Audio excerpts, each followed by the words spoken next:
Muy bien, pues abrimos la sesión.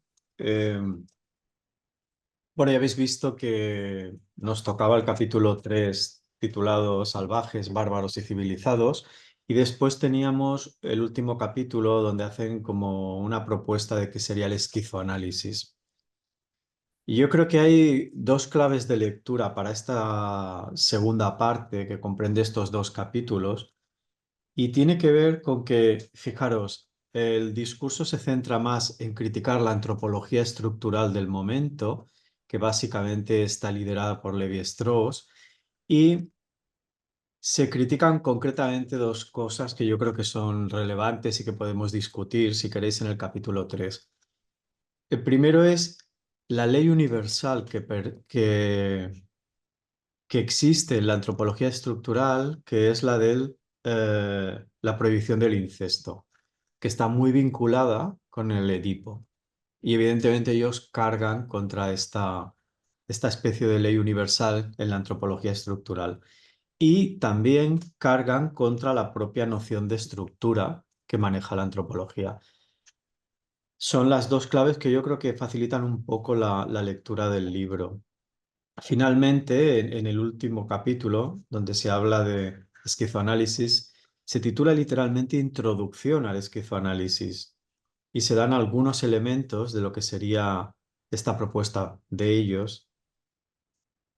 Y bueno, a partir de aquí podemos comenzar a comentar lo que queráis. Si queréis, podemos hablar de la crítica que elaboran a la noción de estructura o la crítica que hacen a la prohibición supuestamente universal del incesto. No sé, lo que os apetezca.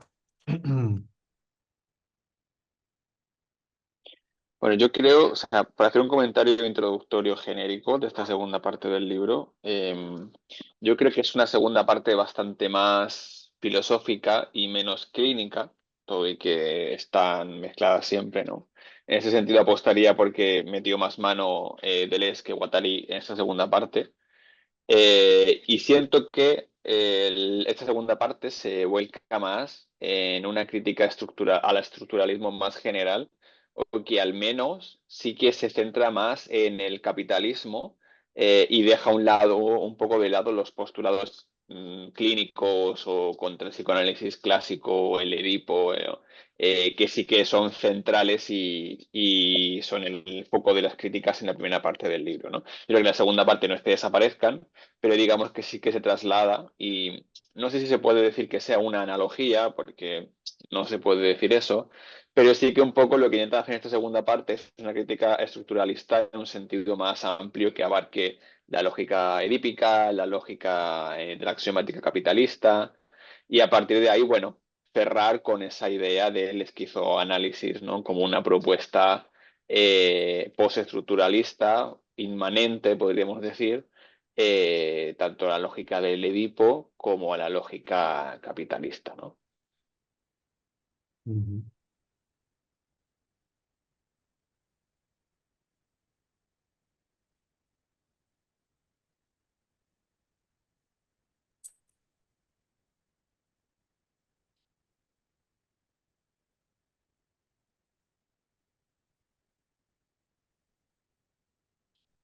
Bueno, si queréis podemos continuar a partir de lo que ha dicho Enrique, comentando un poco la idea de socios, que aquí es muy importante.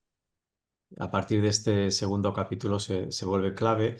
Y nada, recordaros simplemente que este socius codifica y territorializa los flujos de deseo que hemos visto en los dos primeros capítulos. Y bueno, hay un momento en donde describen mecanismos y hablan de inscripción, cátesis de órganos, creación de códigos y axiomáticas.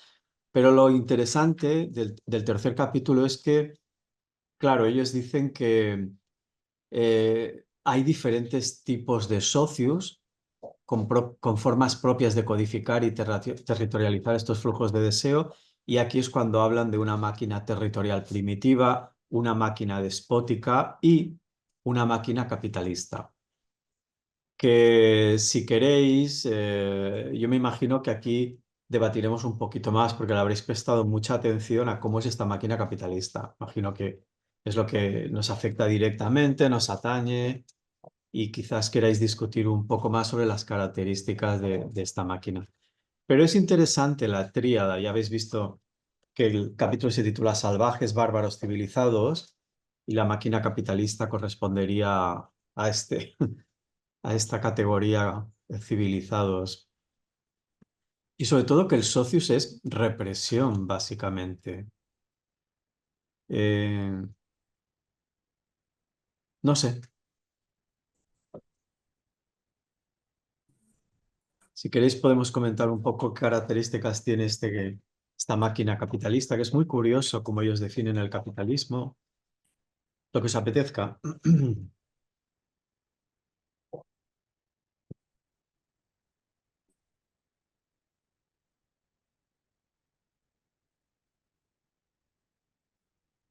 Ah, venga, por romper el hielo, diré algo. Bueno, continuando lo que decía antes, ¿no? Simplemente, insisto, no se puede llamar analogía, ¿no? Pero un poco bebiendo de lo que se comentaba en la primera parte y que ya vimos sobre el Edipo, ¿no? Y la lógica estructuralista de cómo el psicoanálisis de alguna forma lo que hace es empaquetar o encapsular el inconsciente en base a un deseo entendido como una falta en base incluso al lenguaje, ¿no? Cuando hablamos de Lacan y toda la crítica de lo asignificante, por ejemplo, la, entre comillas, analogía, en este caso con el capitalismo, vendría por el lado de entender de que, bueno, pues el capitalismo es una decodificación de flujos, es una axiomática en la cual, bueno, cualquier relación se acaba convirtiendo, se acaba desterritorializando, ¿no? En un sistema, una lógica de valor, entendido el capital como valor, ¿no? Claro, ahí el ejemplo clásico es el del dinero, ¿no? Un billete o una moneda como tal no es nada, no tiene valor, es un papel, pero representa o codifica pues bueno, cualquier cosa productiva desde una lógica capitalista, ¿no? Bueno, y a partir de ahí, pues empieza la lógica capitalista a funcionar como esa desterritorialización de flujos, en la cual volvemos a las características básicas que vimos con Edipo del estructuralismo, ¿no? Como también se constriñe la definición del trabajo, se constriñe la definición de la persona, del inconsciente, y a partir de ahí, bueno, pues empieza a rodar esta crítica al capital. Bueno, ahí me callo para que los demás podáis criticar y ampliar lo que he dicho.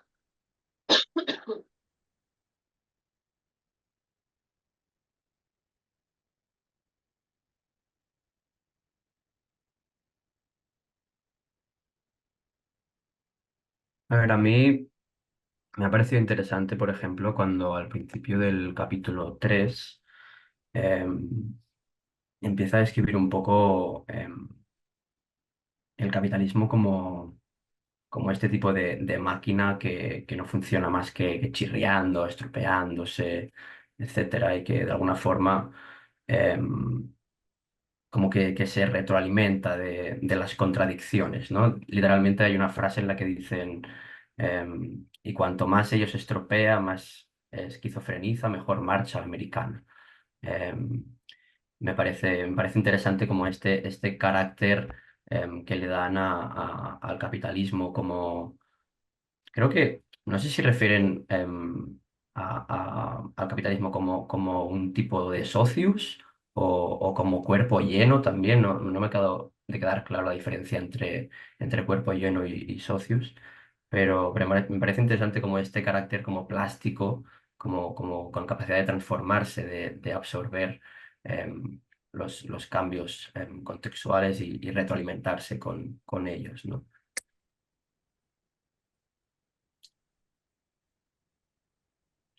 Luego también me ha parecido interesante, creo que esto ya es en el principio del capítulo 4, pero hay un momento en el que hablan de los límites del capitalismo, ¿no? Y bueno, hay un momento en el que hablan como de la esquizofrenia como el límite absoluto o como el límite interno o algo así. Em, No sé si lo he entendido bien, ¿eh? Si digo algo mal, corregirme. Y luego hablan de... No, perdón, la esquizofrenia sería como el límite externo y el límite interno sería el Edipo, ¿no? Pero bueno, esto ya pasamos, igual me estoy adelantando mucho porque creo que es en el capítulo 4 que empiezan a hablar del Edipo como el límite para criticar el psicoanálisis, etcétera. Pero bueno, me parece interesante también estos límites. De todas formas, creo que señalas un vínculo muy interesante, que es también paradójico entre capitalismo y esquicia o esquizofrenia, porque como decías, ellos dicen que, claro, lo primero hay que entender en la página 259, no sé si recordáis, que explican que el capitalismo procede por axiomática y no por código. No sé si lo recordáis, esto es clave y lo diferencia de otras máquinas sociales o de socios, porque fijaros, como decíais, el capitalismo tiene esta cualidad de que lo descodifica todo, todo. Y claro, la esquicia es fantástica para descodificarlo todo. Entonces podríamos decir, está al servicio del capitalismo, porque la máquina, la esquicia que ellos están proponiendo operaría de esa manera. Pero claro, como decíais, esta descodificación que se hace de todo es para luego hacer una retroalización o convertirlo todo en valor. Y a mí me impactó mucho al leer que el capitalismo lo que hace es crear la axiomática, es decir, las reglas de juego. Por lo tanto, es una máquina diferente a las previas que describe. Y aquí tuve algunas resonancias con el marxismo, porque del mismo modo que el capitalismo anuncia como una especie de punto final, después ya pues solo queda la revolución, etcétera, la transformación, el capitalismo con sus contradicciones se hundirá. Aquí hay algo de eso también, es como si el capitalismo fuera el punto final del desarrollo del socius, ¿no habéis tenido esa sensación? Es como la máquina máxima porque ya lo va a descodificar todo para luego recodificarlo a partir de una axiomática, poner unas reglas de juego que tienen que ver con la valorización. Y esta conexión entre capitalismo y esquicia me pareció muy curiosa. Es decir, la esquicia puede estar al servicio. Es perfecta porque es un sistema que está siempre cortando, conectándolo todo y creando nuevas desterritorializaciones, nuevos flujos que serán aprovechados por el capitalismo para generar nuevo valor, etcétera. Creo que en el arte, yo creo que ellos tenían un poco en la cabeza el arte, ¿no? En el arte está muy claro, un artista que sea muy creativo, que genere estas esquicias, va a generar desterritorializaciones que luego el capitalismo podrá reterritorializar en valor, etcétera. Fijaros, os leo para que veáis, en la página 258 dice, del capitalismo decimos a la vez, que no tiene límite exterior y que tiene uno que es la esquizofrenia, es decir, la descodificación absoluta de los flujos, pero no funciona más que rechazando y conjurando este límite. Es una relación paradójica la que se establece aquí, o quizás no paradójica, pero como difícil de entender.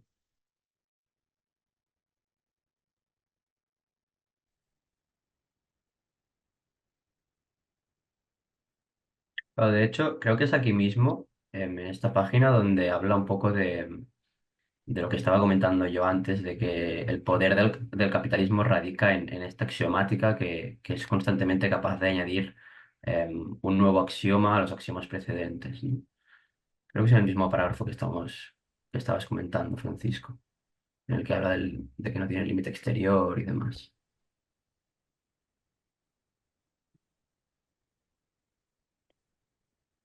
Pero yo lo que entiendo de alguna forma es que, bueno, que no hay que confundir la esquicia como operador general, ¿no? De desterritorialización con el esquizoanálisis, que es la propuesta política, como ellos mismos la llaman, ¿no? De usar la esquicia la desteritorialización absoluta y radical en otros sentidos, ¿no? No sé si es en este libro o es en Mil Mesetas, pero ellos ya advierten que la desteritorialización absoluta, la esquicia pura, digamos, también es la muerte. Entonces tampoco tiene sentido, ¿no? Al final, el sentido es cómo lo reterritorializamos después todo. Si en una axiomática de códigos por la lógica del valor, al modo del capital, si bajo la forma edípica del psicoanálisis, que también constriñe, ¿no? O bajo otras formas, una de ellas posible sería esquizoanálisis, que es la propuesta que ellos apuntan o tantean en el último capítulo, ¿no? Pero claro, es lo que dice Francisco, que en ese sentido podríamos decir que la esquicia o este proceso de esterilizar los flujos como tal no es, entre comillas, ni bueno ni malo. Es decir, depende de lo que, para que lo uses. Al final no deja de ser la vía de conexión, podríamos decir, con esa otra parte potencial que tiene cualquier elemento, ¿no? Sea el capital, sea el psicoanálisis, sea el inconsciente, sea el lenguaje. Y claro, lo importante es cómo luego se usa o cómo luego se vuelve a codificar y se reterritorializa. Y ahí es donde está la clave, yo creo, de esto, ¿no? El concepto me lo planteo para hablarlo más adelante, para no hablar tanto yo, pero ahí lo que a mí me permitió entender bien del todo esto que estamos hablando de la codificación, recodificación, descodificación, el territorio y todo esto, fue la idea de lo molar y lo molecular. Ahí fue con ese dúo donde yo lo acabé de entender mejor. Ujú.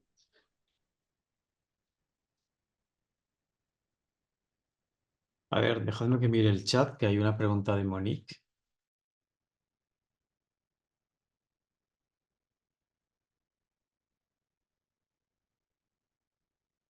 Mm. Es interesante porque cuando dices fuerzas inhumanas, ¿en qué estás pensando, Monique? Es un tema que hemos tratado en este seminario hace ya un par de años o tres, no recuerdo.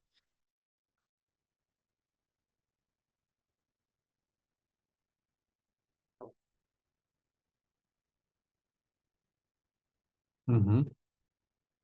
Vale. Claro, el flujo en sí mismo te parece que sería inhumano, ¿no?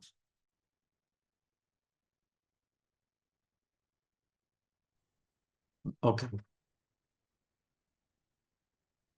Es un poco lo que comenta Monique, si lo entiendo bien, lo que vimos con Karen Barat, ¿no? Al final del anterior seminario. Me Mm. acuerdo que justamente hablábamos de eso, ¿no? Que al final Karen Barat entendía lo inhumano como esa, como esa descodificación, ¿no? En la cual acabábamos como entendiendo que lo inhumano sería todo aquello potencial y lo que hablábamos era que, bueno, si estábamos de acuerdo o no con que la idea de lo potencial tuviese una parte más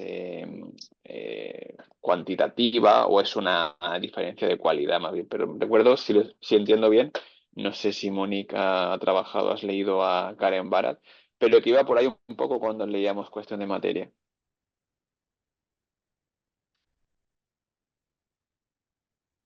Claro.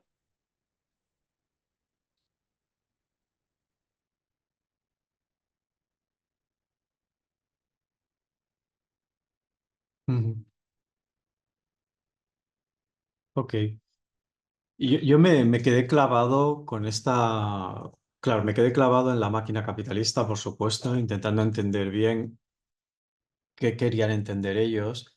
Y me quedé clavado con esta diferencia entre codificación y axiomática.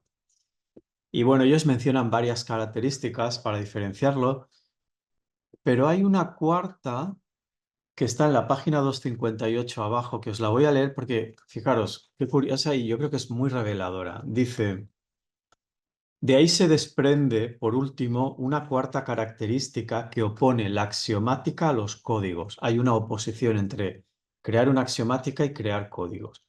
Y yo pensé, ¿cuál es la oposición exactamente? Y ellos aclaran. Ocurre que la axiomática no necesita escribir en plena carne, marcar los cuerpos y los órganos, ni fabricar en los hombres una memoria. Es decir, la codificación necesita cuerpo, necesita carne, necesita una memoria, necesita algo, una materia sobre lo que operar. Y ellos dicen, Al contrario que los códigos, la axiomática halla en sus diferentes aspectos sus propios órganos de ejecución, de percepción, de memorización. Claro, pensé, esta es la verdadera diferencia. Las otras máquinas codificaban, generaban códigos, pero mantenían siempre un material, etcétera. El capitalismo crea, crea su memoria, va a crear su tiempo, su espacio, su manera de percibir, etcétera. Por eso es una axiomática. Esta es un poco la diferencia. Pone unas reglas de juego, pone un marco y trabaja sobre este marco. A ver,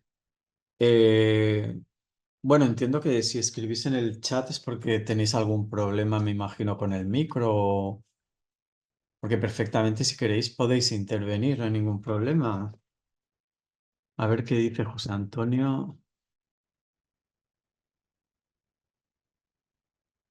Hola, ¿qué tal? No. Muchas gracias, Francisco. Disculpen, es porque me ingresé tarde. Entonces, para no interrumpir el flujo de la conversación, entonces mi pregunta cuando cupiera, y porque además como hace años que no me conecto a este seminario, estoy recién calentando motores de nuevo. Entonces, nada, tampoco sé que quizás hay cosas que ya abordaron en años anteriores, o tal vez las dos sesiones que me salté. Pero tenía Puedes esta preguntar pregunta, lo ¿no? que quieras, José, no hay ningún Para, problema, para mí, adelante. para mí, para mí, modestamente, toda esta como creación conceptual de Deleuze y Guattari para mí siempre es desafiante, ¿no? Yo nunca consigo un dominio ni operativo ni lexical de ella. Y en este caso me llamó la atención esta relación que establecen entre el cuerpo sin órgano y el capital. Entonces quería un poco de ayuda, ¿no? Así como ustedes lo ven, ¿de qué manera? Porque además ellos siempre están jugando con esta reciprocidad o articulación de estos conceptos que se mueven. Entonces, así como ustedes lo ven y saben, no sé, tenía esta pregunta, ¿no? ¿De qué manera esta idea o concepto, el cuerpo sin órganos, puede ayudar a comprender el capital y el ser capitalista, ¿no? Es decir, nos ayuda un poco, nos podría ayudar a comprender, por tanto, un sentido del capitalismo, que entiendo es lo que abrió Francisco hace poco.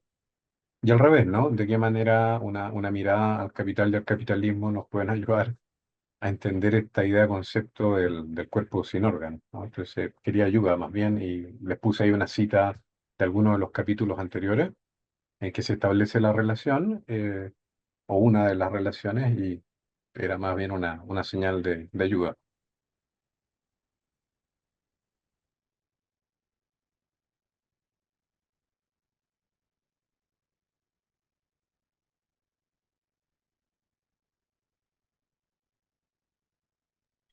Yo diría, si te he entendido bien, José, es un poco, va en la línea de lo que he comentado antes, ¿no? De que esta idea de que la esquifia y este proceso, esta lógica de desterritorializar, no es ni buena ni mala, sino que va a depender de cómo luego se reterritorialice, ¿no? Si te entiendo bien, y si entiendo yo bien a Deleuze y Guattari, yo diría que cuando lo que has copiado, ¿no? Cuando dices que el capital es el cuerpo sin órganos del capitalista, yo entiendo, ¿no? Que el capital se está refiriendo a cuando se desterritorializa y está en esa nube potencial descodificada de flujos. Eso es el cuerpo sin órganos, ¿no? Es la pura potencialidad del capital que inmediatamente después se vuelve a reterritorializar en valor. En el momento en el que todavía está, digamos, en esa nube potencial en la que no se actualiza, digamos, es cuando podemos hablar del cuerpo sin órganos del capital, ¿no? Si ese cuerpo sin órganos se reterritorializase en unas formas más políticas, más subversivas, más de resistencia, llamémoslo como queramos, claro, ese cuerpo sin órganos ya no sería la pura potencialidad del capital, sería el cuerpo sin órganos o la pura potencialidad de la resistencia, de la sublevación, de la lucha, llamémoslo como queramos cada uno de sus marcos teóricos. Pero yo diría que va como por ahí, ¿no? No sé, Francisco, los demás, ¿qué pensáis? Mm. Sí, eh, estaba intentando estructurar un poco la respuesta porque como señalaba Enrique, la pregunta es interesante y es compleja, muy compleja, porque pone en relación dos conceptos a su vez terriblemente complejos, el de capital que estábamos discutiendo y el de cuerpo sin órganos, que de unido es un cuerpo, un concepto complicado al que volveremos en 1000 mesetas. Entonces, intentando sistematizar un poco, yo diría, primero, como decía Enrique, tengamos claro qué es el cuerpo sin órganos. Y es un espacio de, ellos dicen literalmente, un espacio de potencialidad pura e ilimitada. ¿De acuerdo? Por un lado tendríamos esto. Dos, eh, estoy totalmente de acuerdo con lo que ha mencionado Enrique, en tanto que espacio de potencialidad pura e ilimitada, cuando el capital está descodificando, ahí está entrando en relación con este cuerpo sin órganos. Pero me he quedado con una frase que ellos dicen, que es la siguiente. Dejadme que lo mire, ¿eh?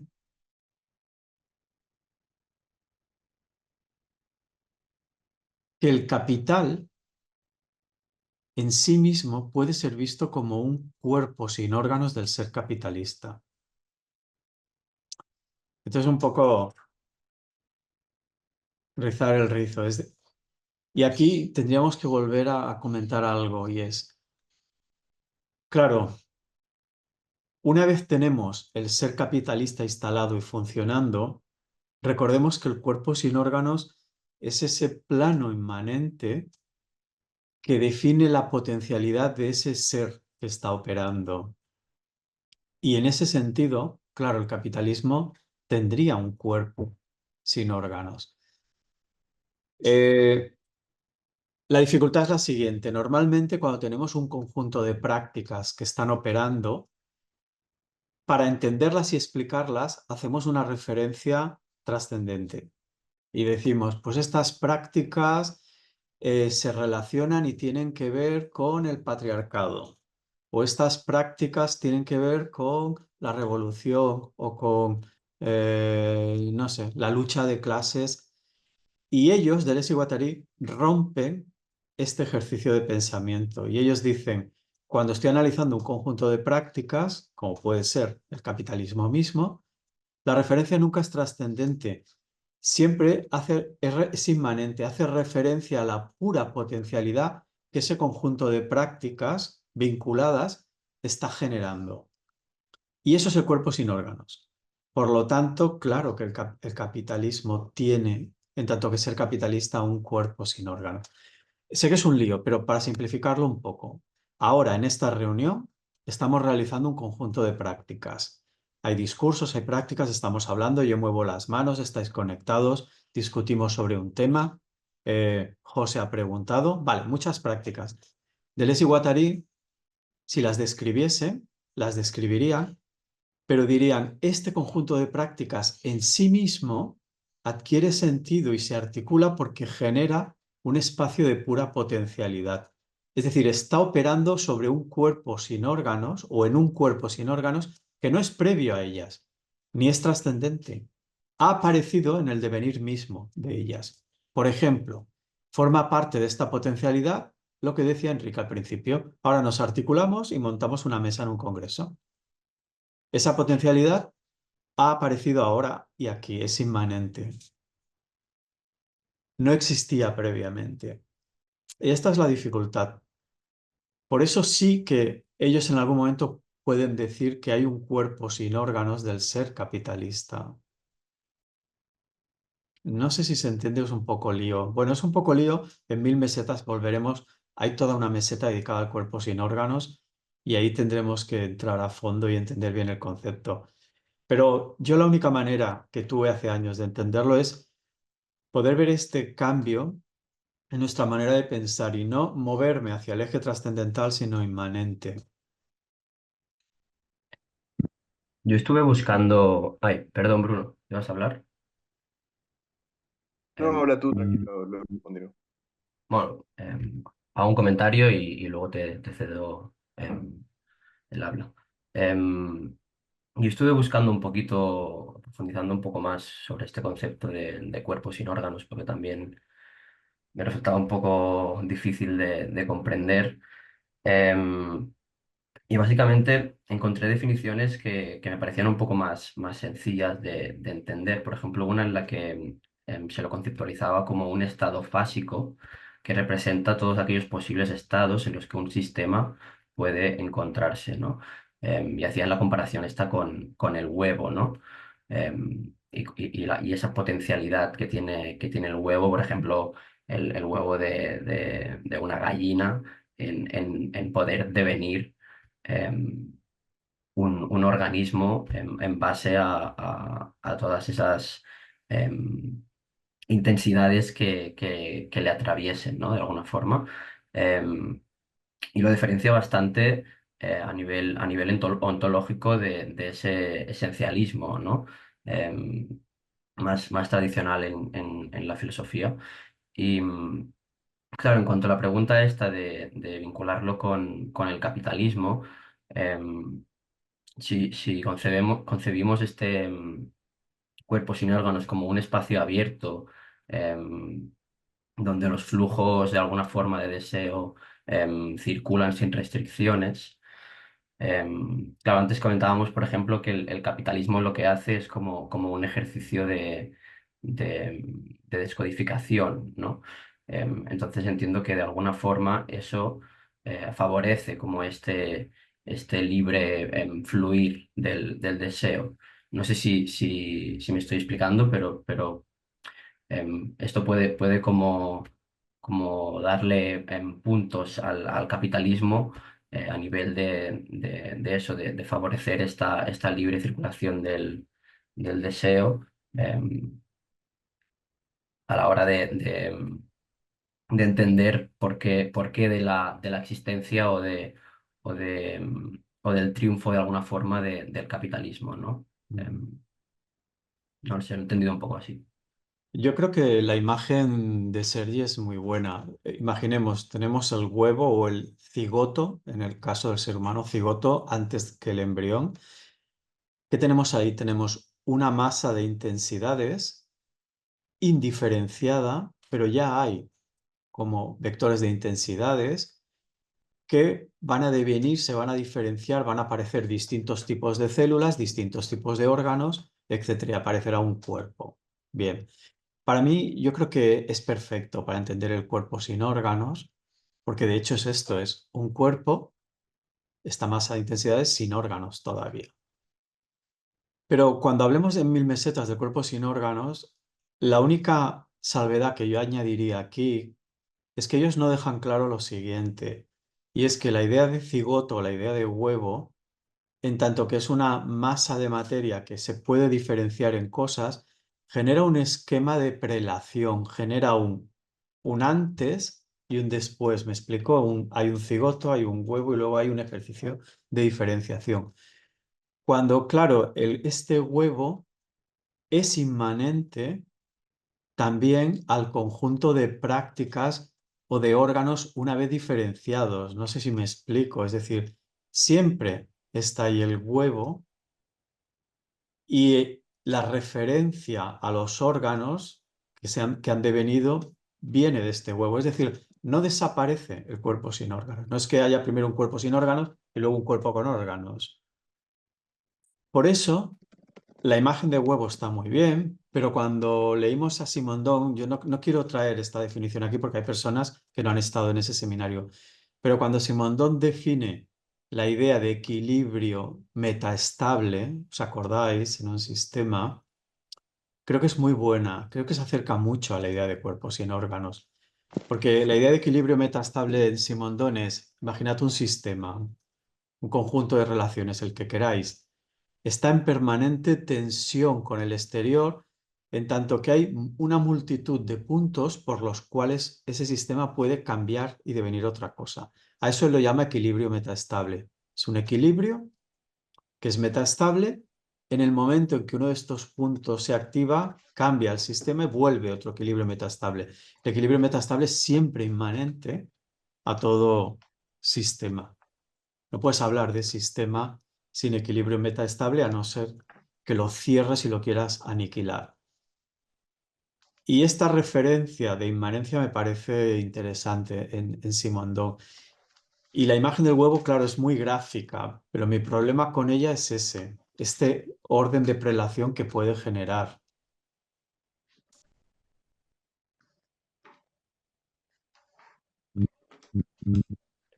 No sé si Bien, con estas bien. explicaciones, José, hemos complicado más la cosa o hemos aclarado algo, pero como decías tú al principio, el discurso del Guattari es un poquito lo que tiene estos equilibrios metaestables, que intentas aclarar algo y lo que haces es desaprender por otro lado y oscurecer otra cosa.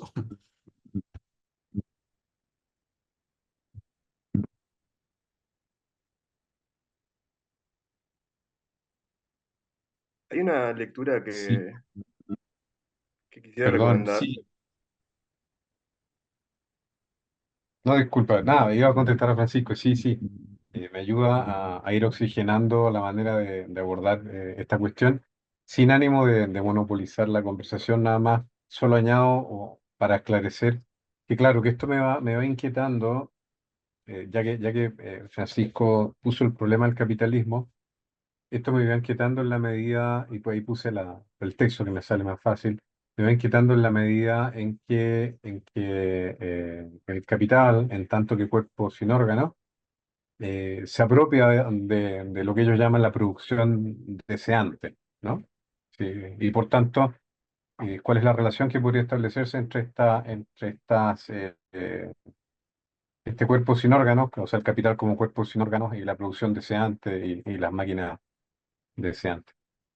Gracias. Gracias por la ayuda que me han prestado. De hecho, ahora te doy la palabra, Juan Francisco, solo aclarar que sí, estaba manejando una cita por aquí donde dice exactamente lo que comentas, que el capitalismo atrae a las máquinas deseantes y creo que dice engancha, utiliza el verbo enganchar y ¡pop! Las engancha con su propio cuerpo sin órganos. Sí, sí, sí. Venga, Juan Francisco, dale. Gracias. Bueno, previa, no sé si Bruno quieres hacer tu recomendación y luego yo paso. Sí, rápidamente. Tuve curiosidad en un libro de Manuel de Landa, que es un investigador mexicano que en realidad trabaja en Estados Unidos, y tiene un texto que se llama Ciencia Intensiva, Filosofía Virtual. Y hacia el final hay un apéndice que llamaba el lenguaje de Deleuze, o el vocabulario de Deleuze, o algo así. Y de alguna forma ordena todos estos sinónimos que hay a lo largo de la obra, tanto individual como con Félix Guattari. Y, y de hecho, uno de los primeros que analizan ese apéndice es Cuerpos sin órganos. Y si bien él lo estudia muy a partir de las ciencias, las matemáticas, la termodinámica y sí, conocimientos de ese estilo, y acá más bien es la psiquis y la producción deseante de lo que está en juego. Él toma la idea de que, bueno, al final el cuerpo sin órganos es un espacio virtual, justamente, ¿no? En ese sentido de potencialidad, que se puede actualizar de una forma y de otra. Y luego otro pequeño punto que quisiera hacer es el realismo de la relación, por decirlo, llamarlo de algún modo. No es que hay términos y se relacionan, hay relaciones y luego hay términos, ¿no? Entonces, en ese sentido, es lo que posibilita que un huevo salga una lagartija o salga un pollito o salga un huevo frito, ¿no? Si yo los saco de la incubadora antes y lo pongo en un sartén, no va a salir un huevo, ¿no? Lo inscribí, lo inserté en otras relaciones, en otros cuerpos. Y, y pensar eso, el cuerpo sin órganos, no como que desaparece, sino que es una expresión que aparece, creo, más en Mil Mesetas como filomaquínico, ¿no? Hay un continuum material que no desaparece, y pensando en Simondón también es como ningún sistema puede ser completamente estable, porque eso sería pensar en un sistema muerto, en donde ya no hay cambios, ya no hay nuevas relaciones, ¿no? Entonces, en ese sentido, luego ya la parte del capitalismo se me escurre mucho más, ¿no? Y esa es la diferencia, pienso, si pensamos en las relaciones y no en los términos, con la potencia aristotélica. Para Aristóteles, la semilla ya es potencialmente un árbol, y solo basta ya tiene en esencia la forma del árbol. Y aquí parece que no. Y de hecho también hace mucho tiempo yo leí un libro de Agamben, un capítulo, bueno, por algo que me recomendaron, y él hablaba del axolotl, estas criaturas tan extrañas, y ellos como que enletecen su, la, la, la, la aparición de su piel, tal cual como así sólida, digamos, opaca, para poder desarrollar más rápidamente la facultad de gestación y de reproducción. Pero si uno le inserta ciertas hormonas, ellos terminan de desarrollar la piel y de vez de ser un lagarto transparente, son un lagarto común y corriente, ¿no? Y lo mismo los seres humanos, nosotros capaz que perdimos el crecimiento del pelo en todo nuestro cuerpo y desarrollamos otras facultades más rápido, porque se generaron otras relaciones alimenticias, de caza, de producción, de habla, de organización en general. Y bueno, simplemente eso. Vale, yo lo que quería compartir es como la imagen que he tenido hasta ahora para explicarme a mí mismo, quizá muy limitada y quizá no acertada, pero bueno, al respecto de toda esta plática que se ha hecho. Yo lo que estaba pensando al leer a Deleuze y Guattari estos capítulos es la idea de socius y como justamente dice que es. El socius al final lo que hace es codificar y esta codificación lo que hace es marcar el cuerpo, pero también marcar ese cuerpo, o una vez que se hace la codificación, como dice Francisco, también queda un cuerpo sin órganos. Pero que el socius, yo lo que pienso es que anteriormente los socius previos no marcaban todo el mundo, sino solamente una sección muy específica. Y la imagen que me llegó es como la cuestión del desierto, que es una cuestión que se abordó en la sesión pasada, que decía Francisco, cuando estás en el desierto y marcas una línea, de repente tienes norte, sur, este, oeste, y te posicionas al respecto del desierto. Pero yo lo que pensaba es como, de manera muy simplificada, una noción de una sociedad tipo como la egipcia, que llamaré una teocracia, en donde la codificación era justamente marcar el desierto y marcarse a sí mismos, pero en cuanto a la religión, y es decir, ok, vamos a construir las pirámides por esta posición muy determinada de las estrellas, marcar o codificar a partir de esto. Pero lo que pienso es que el capitalismo, como no de manera que codifica, sino que tiene axiomas, lo que hace es que continuamente necesita el cuerpo sin órganos. Eso sí, porque por la misma entropía, o sea, tarde o temprano un elemento de la naturaleza se va a acabar, entonces el capitalista te tiene que vender algo nuevo. Y en ese sentido es el cuerpo sin órganos, de que hay nuevas, bueno, hay magnitudes ahí, hay potencias ahí, entonces siempre que se acaba algo, el capitalista te tiene que sacar otra cosa para venderte. Y lo que pienso es que si el capitalismo te hubiera podido vender ya una parcela en el desierto del Sahara, ya lo hubiera hecho. Y eso es justamente en la cuestión de la producción de deseos, de, oh, buah, o sea, aquí no es algo de manera religiosa, sino, buah, mira que se pueden ver las estrellas en el desierto, mira que se puede ver esto, mira que te podemos marcar y te podemos emparcelar este desierto de tal manera. Y siempre en ese sentido es lo que pienso, una manera como de codificar muy precisa de, bajo ciertos elementos teocráticos. Y el capitalismo no es bajo estas leyes de necesito venderte algo y necesito comprarte algo, necesito sacar tu plusvalía y necesito este constante intercambio. Entonces, en este constante intercambio necesito nuevos flujos y el cuerpo sin órganos siempre es continuamente nuevos flujos. Entonces, bueno, quito los terrenos y vuelvo a implantarlos conforme a las leyes para intentar cambiar capital. Pero, bueno, es lo Bueno, de hecho yo creo que lo que has planteado, Juan Francisco, conecta muy bien con la inquietud de José. Yo estaba leyendo el chat. Creo que lo que le inquieta a José es que el capitalismo opere con una axiomática. Axiomática es la creación de un mundo. Y escuchando a... Claro, entonces es muy difícil resistir a la axiomática. Necesitas oponerle una axiomática, no le puedes oponer un código. Frente a una axiomática necesitas otra axiomática. Esto es muy complicado.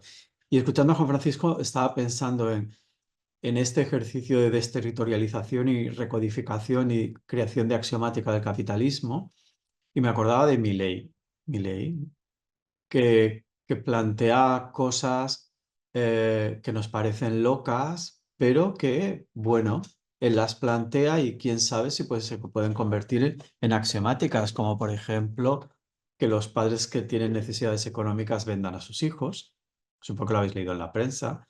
Claro, eso es impensable, pero sería un ejercicio de desterritorialización para luego recodificar esta cuestión. O no sé si recordáis también lo del mar, su famoso argumento de las ballenas, que es, si tú tienes un trozo de tierra, tú lo cuidas, cuidas a las gallinas que hay en la tierra, etcétera. Por lo tanto, si queremos cuidar el mar, parcelémoslo y lo vamos a vender. Entonces tú cuidarás tu trozo de mar, cuidarás a tus ballenas, a tus delfines y será fantástico. Claro, parece una locura, pero en otras épocas también era una locura pensar que íbamos a funcionar con un dinero que era papel o información y no oro. Y esto lo comento porque quería recuperar una idea que decía Bruno. Que claro, en 1000 mesetas ellos dicen muy claramente, ofrecen la imagen del huevo que dice Sergi, pero ellos muy claramente dicen, el cuerpo sin órganos es una meseta, es un plano, una meseta. Una meseta donde hay conjuntos de relaciones. Esa meseta es inmanente a esas relaciones.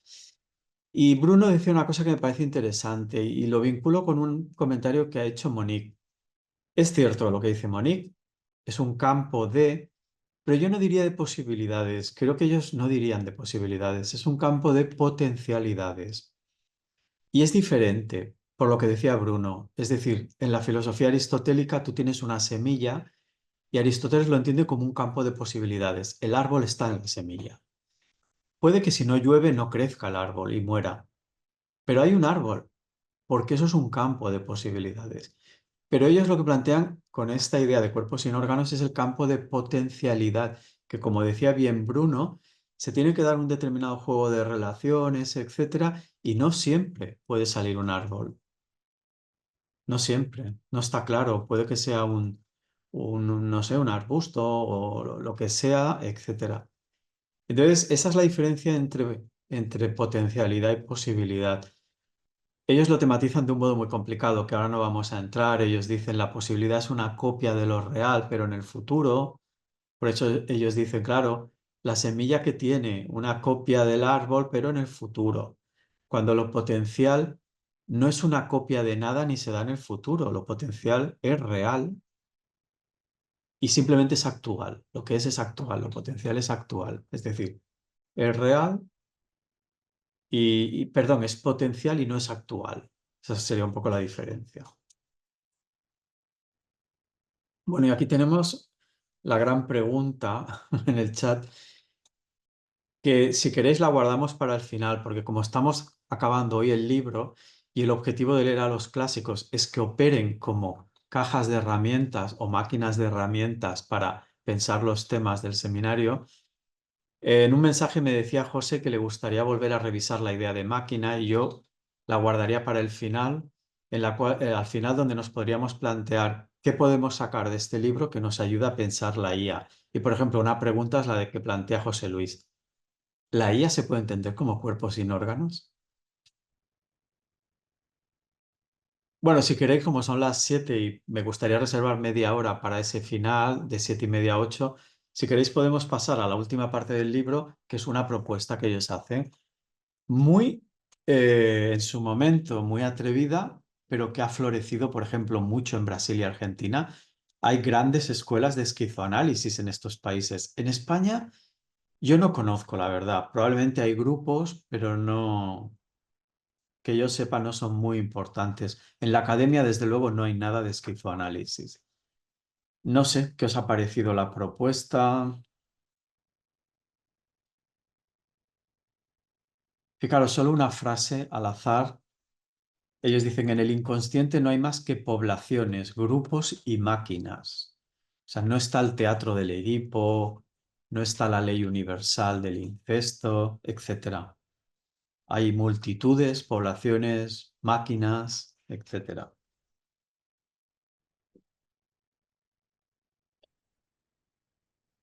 A mí la verdad es que la idea del esquizoanálisis siempre me ha llamado mucho la atención y bueno, entendía más o menos la idea por dónde iba, ¿no? Pero siempre me ha costado mucho tematizarla y ahora releyendo el Antiedipo he sacado algo más en claro, ¿no? Y lo que recuerdo haber leído, no sé exactamente la página, pero sí efectivamente está aquí al final del libro. Habla de que el esquizoanálisis, bueno, primero es la herramienta política, ¿no? De postestructuralista que proponen ellos, y que constaría al menos de dos operaciones o dos fases o acciones, ¿no? Una es la de destruir todo, de destruir las que entiendo yo que se refieren a esta descodificación, esta desterritorialización, este volver a un cuerpo sin órganos, destruir todos los axiomáticas, todas las codificaciones de la lógica edípica, psicoanalítica y capitalista sobre todo. Y luego un segundo ejercicio, una segunda fase, que sería la de, ellos lo llaman la tierra nueva, ¿no? Esa metáfora como que me ha gustado mucho, crear una nueva tierra, un nuevo territorio, en el cual entiendo, sobreentiendo, que se refieren a que huya o escape de la axiomática, de la codificación, de la reterritorialización en términos de falta, carencia, psicoanálisis, o en términos de valor, capitalismo, ¿no? Y aquí es donde yo creo que ellos son muy difusos, pero a propósito, en el sentido de que establecer una axiomática de lo que es el esquizoanálisis sería volver a caer en el error o en el problema del capital, ¿no? O del psicoanálisis en este caso. Y por eso, claro, como que uno se queda siempre con la sensación de, bueno, pero entonces, ¿qué es? ¿Cómo llevo a cabo? Si yo quiero ir a una terapia esquizoanalítica, ¿qué tengo que hacer? ¿En qué consiste, no? Es muy difuso encontrar una receta, entre comillas, ¿no? Una serie de pasos, porque al final es, bueno, destruir tus propios códigos, dejar de ser un socius y a partir de ahí volver a reterritorializarte en base a otras intensidades, a otros flujos. ¿Cuáles? Veremos el caso, ¿no? No sé, yo creo que la idea general va por ahí. Dejadme que acote a lo que dice Enrique. En la página 321 está la lista de lo que hay que destruir. Destruir, destruir, destruir. Y fijaros, la lista es destruir Edipo, la ilusión del yo, el fantoche del superyo, la culpabilidad, la ley, la castración, puntos suspensivos.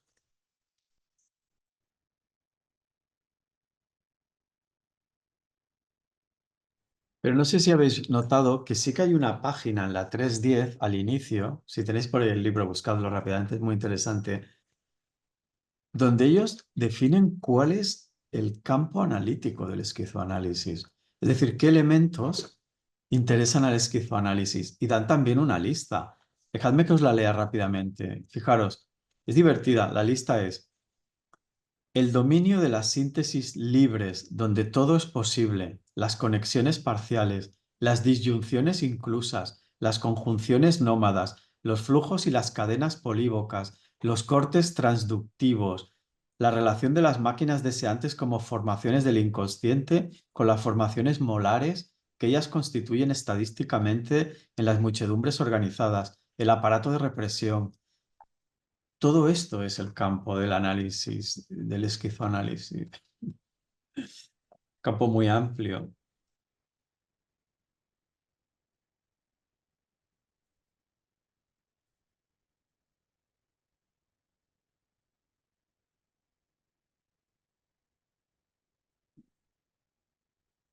Yo ahí, a esa pregunta que hace Monique, claro, según yo, es una comprensión errada de la tarea esquizoanalítica o de la propuesta general de Deleuze y Guattari, pero que yo la he entendido igual que tú mucho tiempo. Yo también he entendido mucho tiempo esta idea de que el objetivo entonces es mantenerse sin la opresión, sin caer en la codificación de nuevo, porque eso es lo que al final nos constriñe, ¿no? Nos acaba como limitando. Yo mucho tiempo lo entendía así, pero que me corrija Francisco, quien sepa más de esto, si no.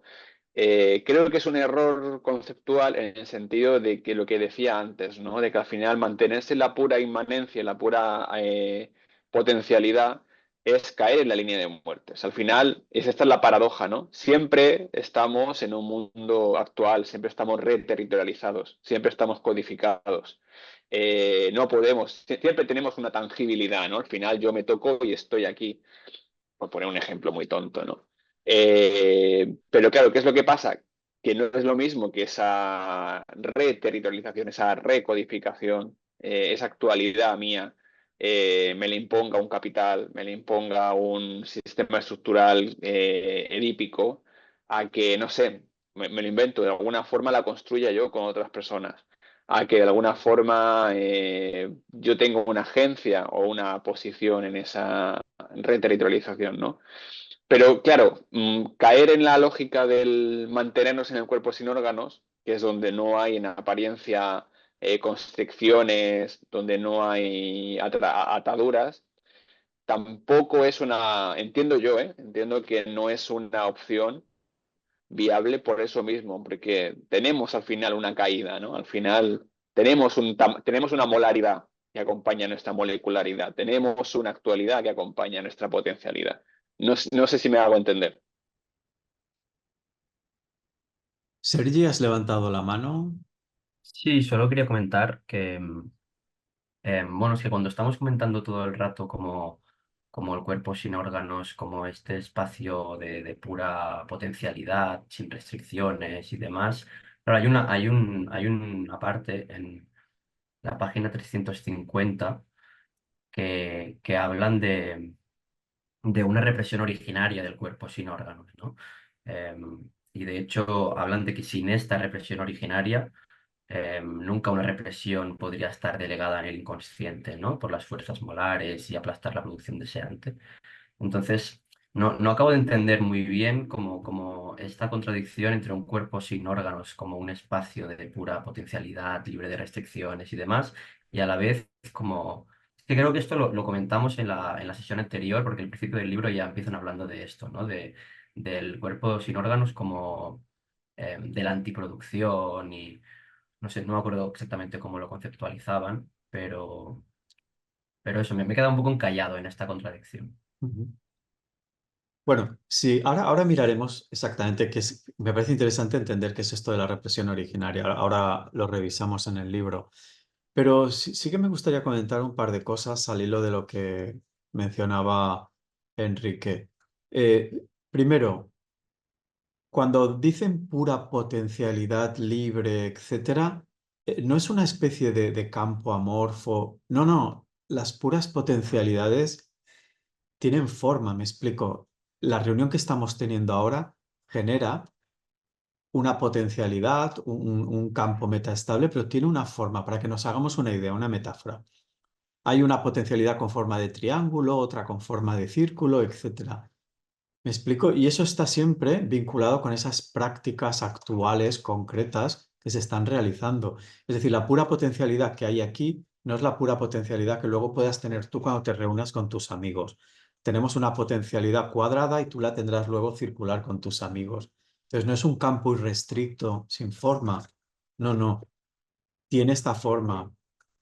Quiero decir, es lo que decía Bruno, ¿no? Es decir, tenemos un huevo, una meseta, que puede ser una lagartija con pelo, puede ser un lagarto con no sé qué, con no sé cuánto, etcétera, pero no va a ser un elefante.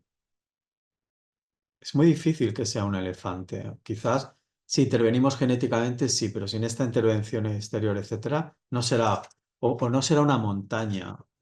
O sea que hay como un límite. Y dos, eh, ellos ponen ejemplos, de por qué no hay que estar, como dice Monique, buscando un permanente cuerpo sin órganos. Ponen dos ejemplos. Lo veremos en 1000 mesetas. Ponen el ejemplo, que les gusta la literatura, de Malcolm Lowry, que es un alcohólico empedernido, bebe hasta morir, un escritor, y William Burroughs, que es un heroinómano, consume heroína también hasta morir. Y ellos los ponen como ejemplos de esta búsqueda de un permanente cuerpo sin órganos o de una línea de fuga permanente, y ellos establecen la ecuación con la muerte, es la muerte directamente, tal cual. Y lo veremos en 1000 mesetas, lo dicen así. La permanente línea de fuga o esta búsqueda de un cuerpo sin órganos permanente, total, etcétera, eso es una línea de muerte. Como dice Enrique, siempre te tienes que territorializar en alguna línea molar, etc. Yo después de leer el libro, lo que diría es, creo que ellos en el esquizoanálisis lo que pueden estar diciendo es que no importa si creas nuevos códigos o nuevas representaciones, como dice Monique, creo que lo relevante es no crear axiomas, no códigos. ¿Me explico? Creo que por ahí vendría la diferencia. Y esa es la crítica política al capitalismo. Esta es la clave. Es decir, sí, códigos, pues sí, hago un esquizoanálisis, me transformo, destruyo todo lo que hemos dicho que vamos a destruir y cojo otras representaciones. No es el Edipo, pero a lo mejor es Electra o a lo mejor es otra cosa, no importa. Pero para mí creo que la clave y la gran crítica es esta. El tema sería no construir axiomas, porque ahí ya quedas atrapado. Yo lo plantearía así, directamente, creo, ¿eh? Muy Y Foucaultiano, lo- ¿no? Es una lógica muy Foucaultiana al final, Ujú, en el sentido de las técnicas del yo, ¿no? Y de cómo uno mismo puede, el último Foucault, ¿no? Al final, cómo uno puede o debe crear su propia ética, que es un poco lo que decía Monique, ujú. crear su propia ética y su propia forma de entender el mundo y de moverse en el mundo, ¿no? De hecho, no sé si podríamos considerar que al menos aquí en Occidente, eh, Edipo como axioma ya ha sido desplazado y sustituido un poco, ¿no? Por una psicología un poco más cognitivo-conductual. Obviamente no del todo, porque continúa habiendo instituciones como la familia muy centrales, etcétera.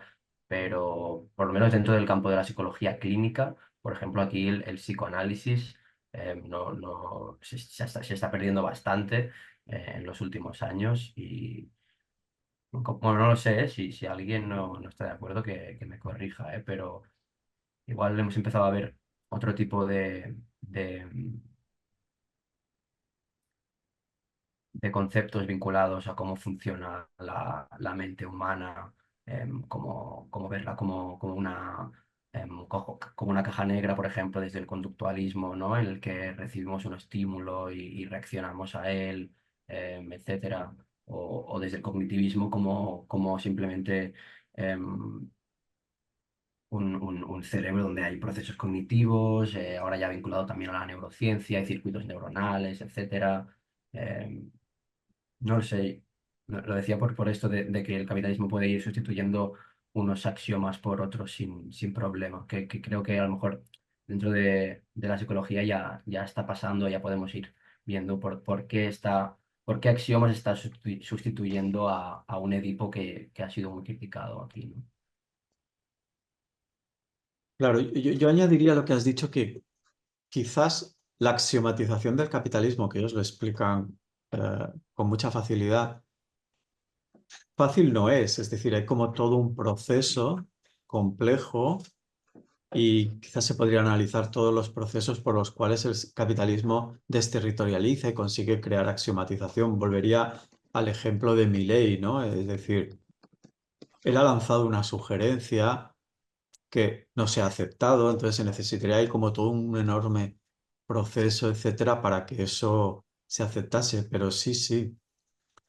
Yo quería volver a la pregunta de Sergi, porque para entender bien el libro es clave y me parece que no es un ejercicio conceptual espúreo o baladí o diletante. Fijaros, ellos dicen, estaba buscando frases, que hay una represión eh, vinculada al cuerpo sin órganos.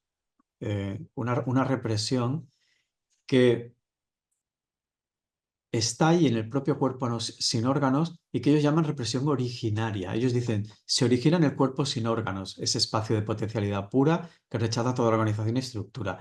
Es su resistencia a ser codificado y territorializado.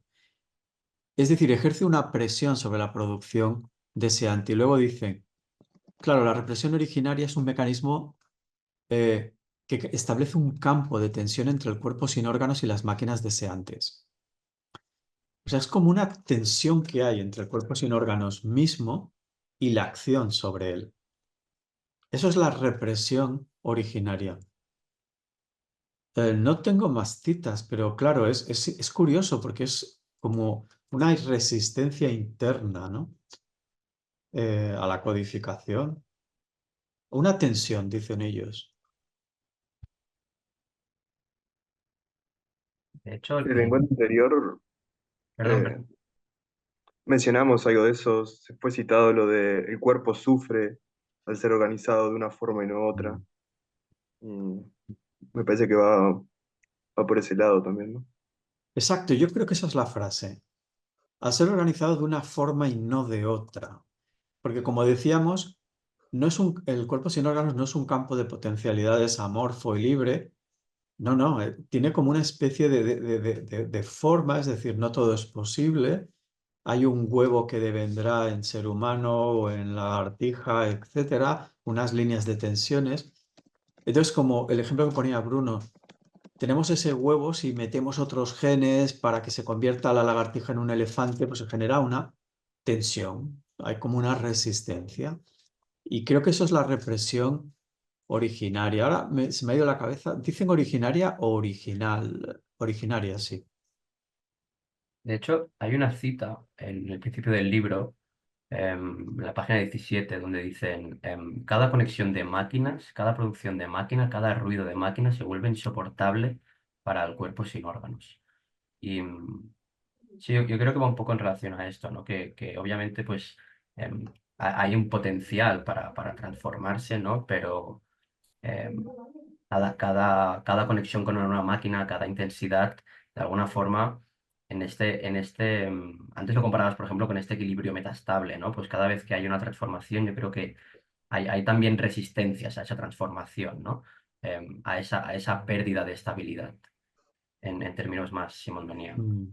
Los físicos hablan de una resistencia de los materiales por definición. Cada material bruto, el cobre, el oro, el no sé qué, el carbón, per se, por la estructuración de sus moléculas, tiene lo que llaman una resistencia, resistencia a los materiales. Quizás podríamos pensar que cada cuerpo sin órganos, cada huevo per se tiene como esta tensión, esta resistencia, ¿no? Y estaba especulando un poco y pensaba en, claro, vencer la resistencia del cuerpo sin órganos sería fantástico, ¿no? Para capitalismo, para Claro, cualquier relación de poder, ¿no?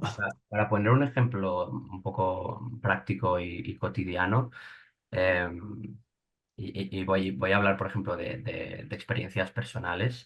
em, Hablando, por ejemplo, de relaciones sexoafectivas que tenemos los humanos, y hoy en día que, por ejemplo, hemos estado socializados con ese tipo de relaciones exclusivas, dirigidas hacia el matrimonio, hacia la familia, etcétera.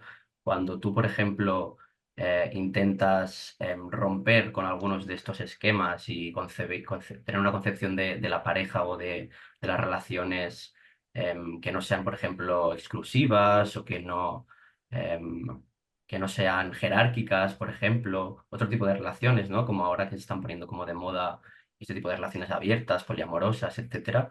Yo creo que en esta transformación de la manera de relacionarse de las personas, se pasa por un proceso que puede llegar a ser doloroso, ¿no? Por este romper esquemas que tenemos muy interiorizados sobre cómo nos relacionamos, ¿no? Y de repente alguien que intenta aprender a relacionarse de una forma menos exclusiva o jerárquica, puede encontrarse con que el hecho de hacerlo le puede generar dolor por romper con esos esquemas, por ejemplo. No sé si o sea, yo lo estaba focalizando un poco así, lo estaba Ujú. visualizando un poco así, no sé si me he explicado.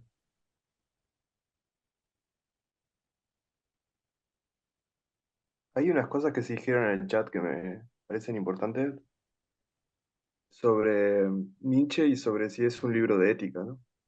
Y bueno, lo del libro de ética, el mismo Deleuze lo dice en el abecedario, si no recuerdo mal.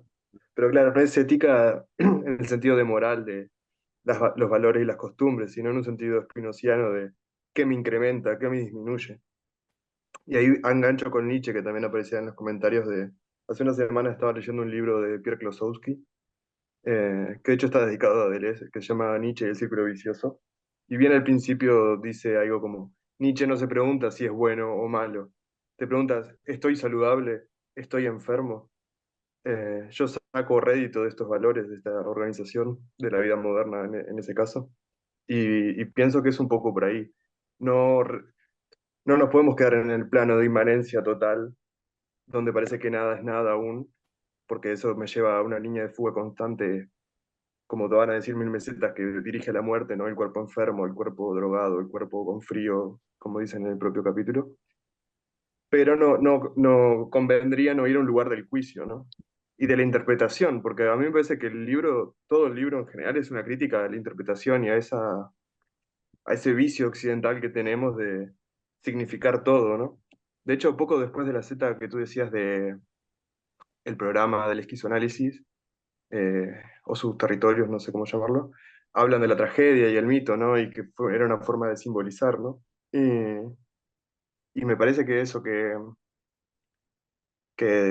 sí es un libro de ética y un libro de política, pero en un sentido de, como escribía Lenin, de qué hay que hacer, ¿no? Sino de, y ahí se desmarcan bastante con cierto marxismo, sino de, bueno, qué nos incrementa, qué nos debilita. Y en ese sentido también con Nietzsche, ¿no? De la ciencia jovial, la gaia ciencia, de una ciencia de la alegría, que siguiendo a Spinoza, ¿no? La alegría incrementa mi capacidad de obrar, me hace alguien más perfecto.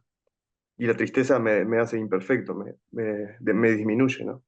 Entonces quizás esta cuestión más, como dicen bien al principio, de el diván, el neurótico en el diván, a diferencia del esquizofrénico en el parque, no, el neurótico estaría triste y el esquizofrénico por otro lado sería feliz, ¿no? Y ahí hablan de Lenz y sus paseos por el parque. Sí, sí, totalmente de acuerdo. Estaba mirando dos comentarios. El de Monique, que cita a Nick Lang, lo estuvimos leyendo hace también un año o dos, no me acuerdo.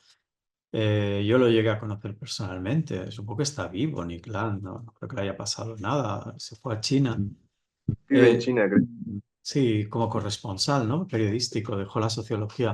Contaros un poco una anécdota para sonreírnos, pero que está vinculada con el tema del cuerpo sin órganos y la línea de fuga. ¿Sabéis cómo lo expulsaron de su universidad?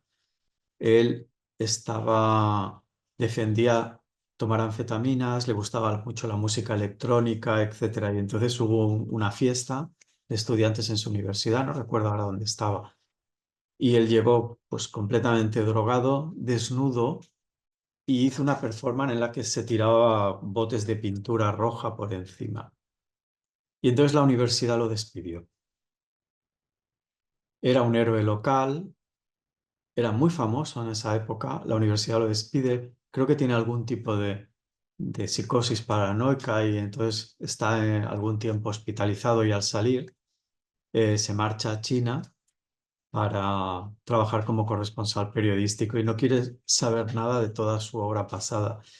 Y era muy divertido porque él en sus ensayos, creo que los leímos, cuando escribía China-futuro, porque él consideraba que China era el futuro en el presente, que mirar a China era mirar el futuro, era muy curioso.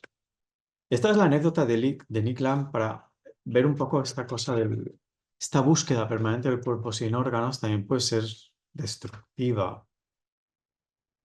Y claro, el axioma que menciona José Antonio, este enunciado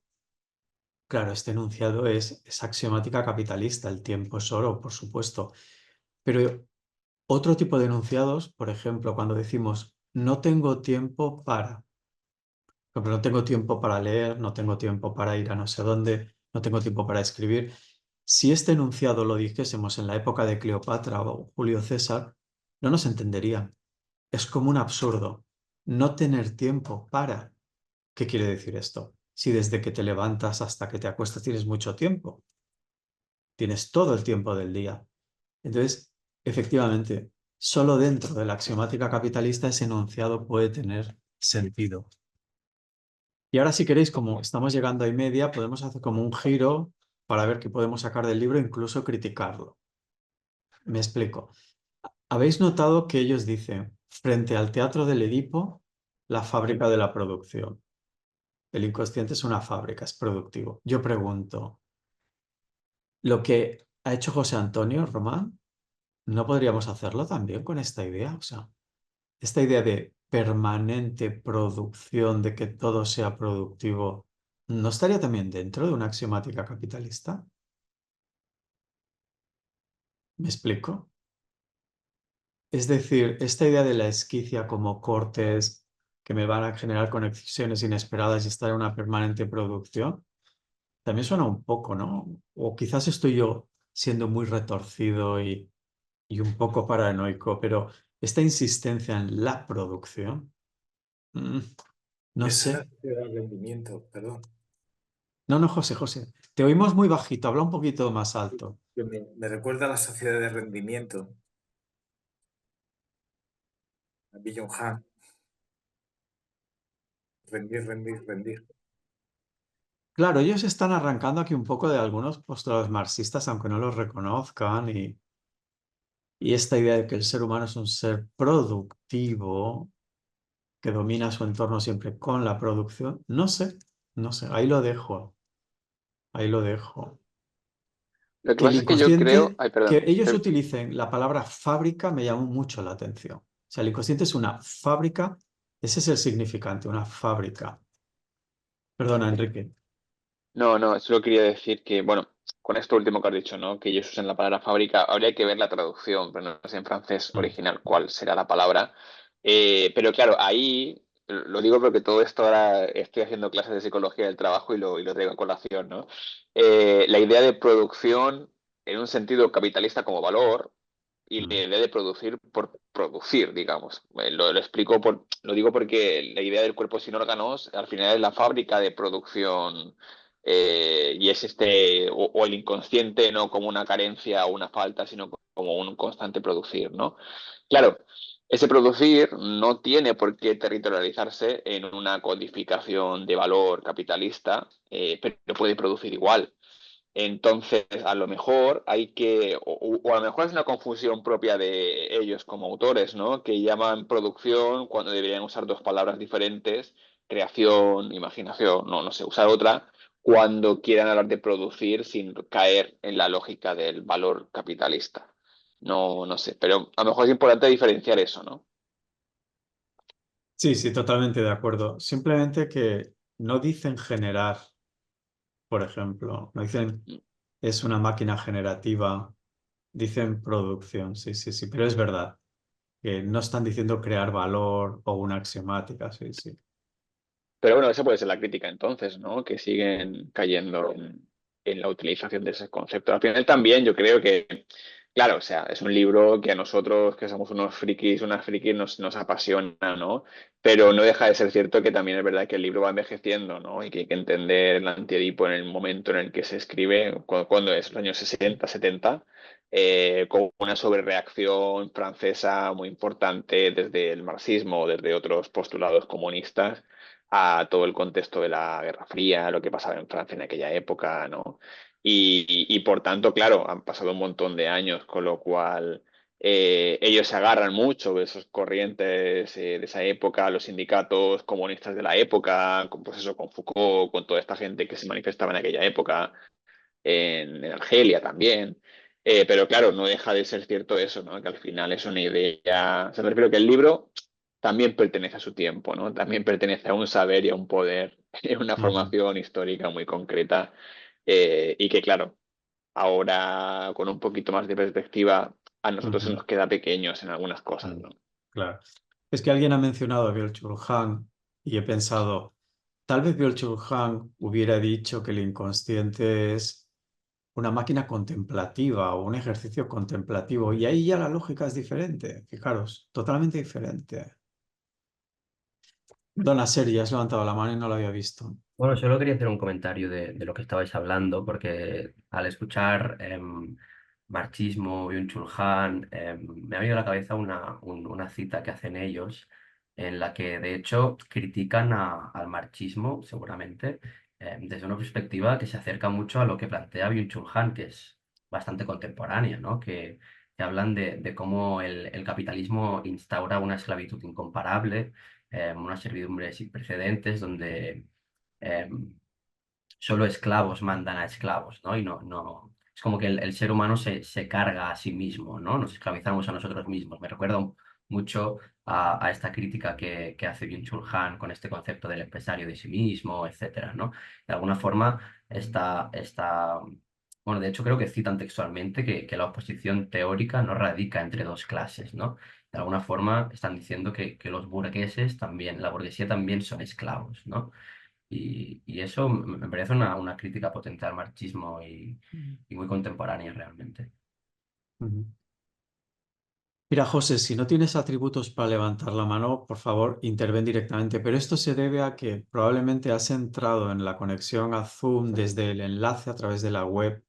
Si te bajas la aplicación de Zoom a tu ordenador y entras con el código de la sesión, tendrás todos los atributos. Y lo que dice Monique, sí, tal vez. Sería un poco el desafío, ¿no? Composición, acoplamientos, habría un poco que pensar si, de hecho también, claro, habría que repensar la propia idea de inconsciente, pero sí, sí, habría que ver un poco qué significante utilizar. Si queréis, son las 7:30, podemos entrar un poco en este desafío de ver. Bueno, va, Bruno, has levantado la mano. Quisiera hablar, ¿sí puedo? Venga, José. Sí, parece que no tengo, estoy desde la aplicación, lo que pasa es que parece que estoy como invitado y no como participante, parece que tiene que ver con la categoría de mi ingreso. Pero bueno, te agradezco. Mira, quería retomar un poco este ejercicio al que nos invitas de ver cómo esto puede ayudarnos a pensar esta actualidad o no, ¿no? Pero claro, es una invitación muy desafiante. Quiero tomar algunos elementos más concretos, pero en ese marco.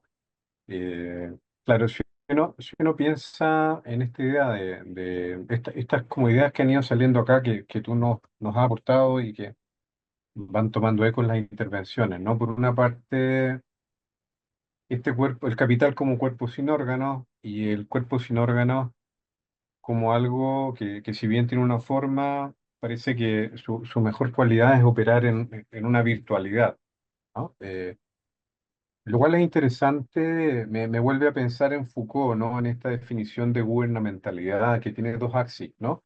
Una que apunta hacia el sujeto y la subjetivación, que, que es donde entra el campo de las tecnologías del yo y de las posibilidades de la resistencia del sujeto, personal o colectivo, eh, y la otra que opera sobre el ambiente, ¿no? Y a mí me gusta una definición que ocupa Foucault como que es críptica pero interesante, que dice que opera sobre un arreglo de las probabilidades, ¿no? Entonces, de alguna manera el arreglo de las probabilidades en el ambiente se puede parecer un poco a este trabajo sobre la virtualidad. Mira como la primera idea, ¿no? Viendo que nos invitas un poco al problema del poder. Y la otra cuestión es este pensamiento del papel que ocupan en el capitalismo los axiomas, ¿no? Por eso, por una parte me parece, dado el ejemplo que tú planteaste, Francisco, que parece que los axiomas eh, potencian la efectuación de ciertas significaciones, ¿no? O sea, por ejemplo, del axioma el tiempo es oro podrían aparecer una serie de enunciados que dentro de ese axioma cobran un sentido, pero en un socius organizado en torno a otros axiomas podría no tener ningún sentido, como el ejemplo que tú nos señalaste, ¿no? De llevar esto de no tengo tiempo, qué sé yo, una vida campesina o Egipto, digamos, el antiguo Egipto. Entonces, el tema de los axiomas me pareció atractivo que me hizo pensar en otra cosa. Como he estado, perdonen acá la autorreferencia, he estado metiéndome un poco en el problema de los imaginarios sociales y hasta qué punto esto nos sirve para pensar algunas crisis contemporáneas.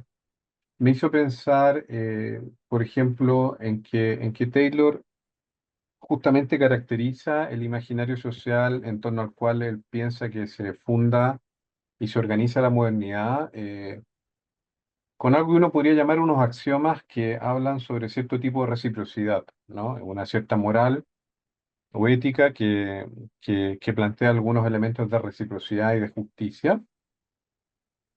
Y claro, una de las crisis contemporáneas parece provenir de que el neoliberalismo, así como lo plantean Dardot y Zabal, esta ética o moral que plantea algunas ideas o axiomas de reciprocidad y justicia es reemplazado por otro axioma, ¿no? Que sería el axioma de la competencia total, ¿no? Entonces, esta relación la planteo porque me hace pensar esto que plantea Francisco, de que los axiomas tienen que ser contestados en el plano de los axiomas, ¿no? Y no en el plano de los códigos. Y eso, ¿no? Ahora, perdón, una última cuestión es que en términos del problema de la productividad, claro, lo que plantean acá en este texto es que justamente lo que el capital produce es plusvalía, es decir, es un tipo de relación, ¿no? Entonces, no es una producción concreta, sino que es un tipo de relación, que es la relación de la plusvalía, ¿no? Entonces, no, la relación ahí con el marxismo no es directa, digamos, sino que están usando unos conceptos, pero en otra dirección. Ujú.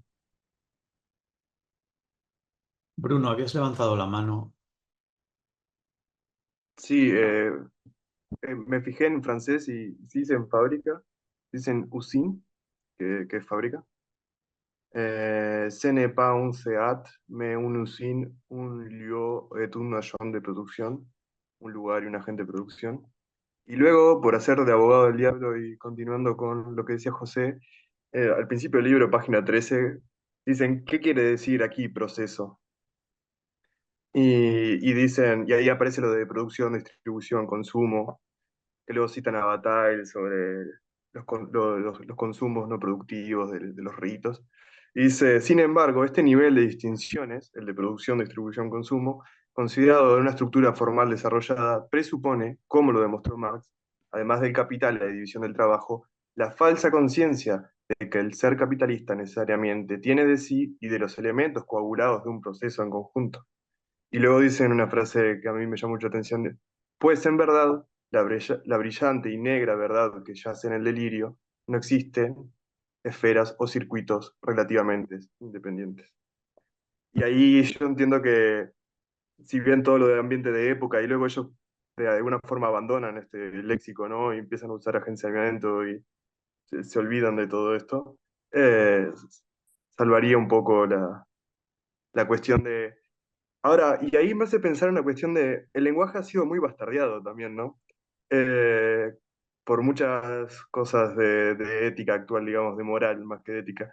Entonces, claro, uno dice producción o invierte en ti mismo, ¿no? Por decir otro axioma del capitalismo. Entonces, claro, uno agarra a los estoicos o a Nietzsche y parece autoayuda, ¿no? Pero eso es porque nuestro tiempo se ha ensañado en arruinar las palabras, ¿no? Entonces ya casi no se puede decir nada, ¿no? No puedo decir producción porque suena que soy alguien que solo piensa materialmente y no, y bueno, y no puedo decir lo que no me mata me hace más fuerte porque parece que soy un gym boy, ¿no? Y no sé qué, y que a mí me preocupa a mí mismo y no importa nada, ¿no? Entonces, claro, todo eso se ha reterritorializado en una cuestión que es nefasta, capaz que era nefasto desde el comienzo, no lo sé, pero sin duda han agarrado otros sentidos que estas personas no estaban pensando en eso, ¿no? Sí, yo estaba Luis, pensando justamente esto de adelante, que adelante.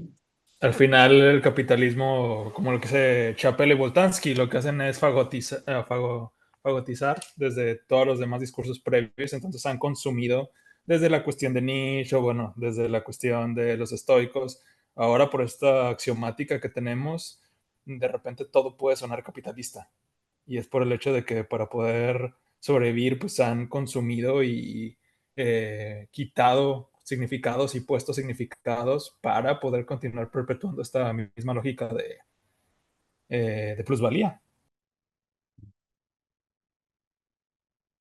Bruno, hay una cantante española que se llama Bebe, que ha hecho una adaptación muy buena de la frase de Nietzsche y en una canción ella dice, lo que no nos mata nos hace más despiadados. Es una adaptación curiosa de la frase. Bueno, si queréis en el chat estaba esta pregunta, este desafío. La IA se puede entender como un cuerpo sin órganos, que remite un poco a la pregunta final de este debate, que es ¿qué podemos extraer de este libro? Que como habéis indicado, pues tiene un contexto histórico, ya tiene unos años. También un lenguaje que es cierto que cambiará en 1000 mesetas, alguien lo mencionó la semana pasada. En 1000 mesetas ya no hay máquinas deseantes, hay agenciamientos, es un cambio que ya comentaremos, etcétera. Entonces, no sé qué pensáis. La pregunta de José Luis es un desafío, es, ¿la IA es un cuerpo sin órganos o la podemos entender así? ¿O se está convirtiendo en ello?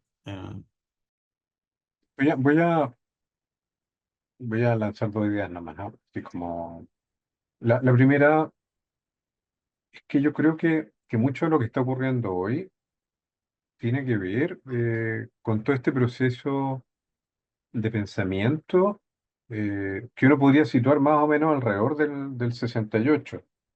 O sea, aunque el texto este de Alessi Guattari sea viejo, no creo que eso signifique que está descontextualizado, porque buena parte de lo que está ocurriendo hoy, por ejemplo, todo lo que fue el desarrollo de la IA, que hoy día se está actualizando de una determinada manera, yo creo que estaba como repensado ya en sus elementos centrales como por esos tiempos ya. Eh, Ahora, entonces, la cuestión es si la IA, que es lo que nos plantea, pues, ¿se puede ser pensada como un cuerpo sin órganos? Yo no sé, me entra en duda, me daría más la idea, seguiría pensando que el capital es el cuerpo sin órganos del ser capitalista de hoy y la IA, tal como se está actualizando, yo creo que viene a reforzar cierta axiomática capitalista y por tanto no sabría cómo expresarlo, pero tiene que ver con cierta actualización del cuerpo sin órganos capitalista, tal como se está desarrollando hoy, ¿no? Porque la IA se podría estar desarrollando de múltiples maneras, pero curiosamente está muy enfocada a ciertos elementos de gobernabilidad, pero también de gobernabilidad de la productividad, o sea, sigue muy orientada a la cuestión de la plusvalía, ¿no? Entonces, más bien intentaría establecer la relación entre este cuerpo sin órganos capitalista y la IA, ¿no? Enrique, Sí, a ver, yo lo que, a ver, entiendo la pregunta, ¿no? Acerca de si, que decía José Luis, acerca de si la inteligencia artificial sería un nuevo cuerpo sin órganos. La entiendo en nuestros términos, con todo lo que hemos trabajado y el bagaje que llevamos recorrido ya hace tiempo, ¿no? Pero poniéndome de Leuciano, ¿no? Si le hiciésemos esta pregunta a Deleuze, entiendo que sería una pregunta que hay que terminar de matizar o especificar un poco más en muchos sentidos. Por ejemplo, ¿a qué llamamos inteligencia artificial, ¿no? A la pura tecnología que está en un servidor, a esa parte inmaterial digitalizada que no vemos, pero que nos da una respuesta o que nos escribe un texto fantástico de pronto o nos crea una imagen. Eso por un lado. Y luego, por otro lado, en los términos más técnicos del lenguaje de Deleuze-Guattari, entiendo que, bueno, cualquier individualidad, sea esta inteligencia artificial, como podría ser Enrique, o como podría ser Espía, como grupo de investigación, o cualquier individualidad, grande o pequeña, tiene su parte, como toda inmanencia, como todo agenciamiento, tiene su parte actual y tiene su parte potencial. Su parte potencial, pues efectivamente, sería un cuerpo sin órganos, pero inmanentemente, es decir, a la vez, la otra pinza del cangrejo también tendría su parte reterritorializada, tendría su parte actual, ¿no? Y en ese sentido podríamos decir que la inteligencia artificial es a su vez, o tiene a su vez, una parte de pura potencialidad, cuerpos sin órganos, sus líneas de fuga, y a su vez tiene su reterritorialización concreta, ¿no? No sé, poniendo un ejemplo muy tonto, podemos hablar de cómo Meta o Apple o Amazon, ¿no? Usan esta inteligencia artificial con un fin productivo económico que predice la película que yo voy a ver esta noche o el libro que voy a comprar en Amazon el próximo día, ¿no? Claro, ahí está la parte aterrizada, reterritorializada, ¿no? Me llega un mail que dice, Enrique, te recomendamos esta película, Enrique, te recomendamos comprar este libro. Pero habría ahí una parte potencial de que efectivamente, ¿no? De si yo cambio mis decisiones y de pronto, no sé, mi hermana se mete en mi Netflix y empieza a ver otro tipo de películas, la pura potencialidad que se va a territorializar después va a ser otro tipo de películas o otro tipo de libros que nada tienen que ver con los que yo compro o visualizo normalmente. No sé, pero yo creo que haría falta como hacer esas especificaciones para terminar de entender primero, antes de contestar la pregunta, habría que terminar de entender a qué tienes en mente cuando hablas de si la IA es un cuerpo sin órganos.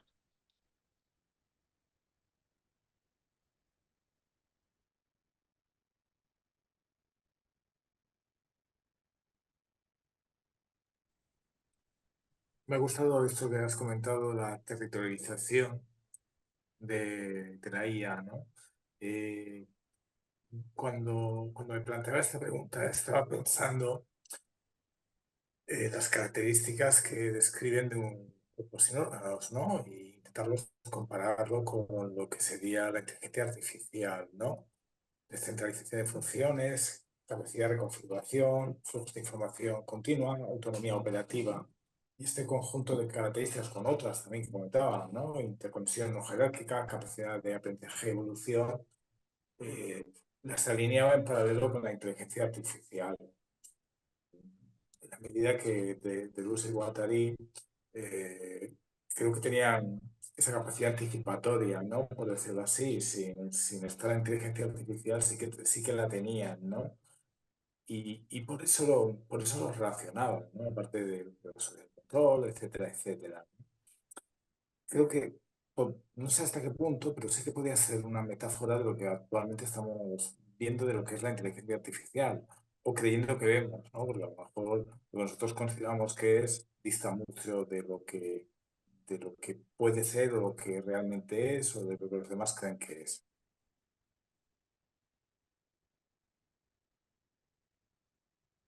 Bueno, yo os voy a hacer una propuesta esquizoanalítica. Voy a hacer una esquicia que consiste en proponeros pensar la IA como el cuarto socius o la cuarta máquina.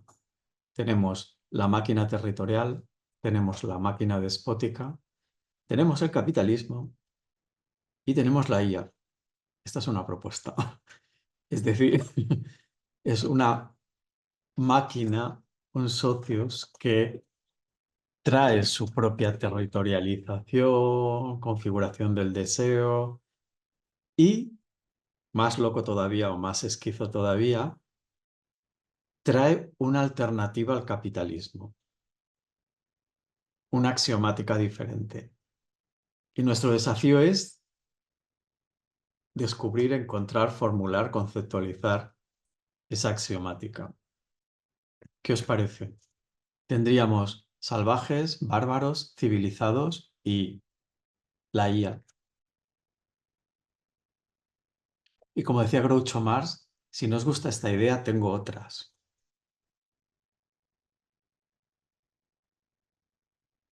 Es un poco loco, es un poco esquizo, pero no sé, quizás es interesante contemplar la IA desde ese ángulo. Quiero decir, utilizar esa secuencia que ellos han establecido de socios, de máquinas, para poner ahí en una cuarta posición la IA. Claro, es muy loco, muy arriesgado, porque evidentemente, como apuntaban los dos Josés, difícil no entender la IA dentro de la axiomática capitalista, etcétera, como parte del cuerpo sin órganos capitalista, pero no sé, Pero yo, así un poco a bote pronto, a lo loco, a lo a loco, lo esquizo. estaba pensando claro, cómo la IA reterritorializa nuestros flujos o los flujos de deseo, ¿no?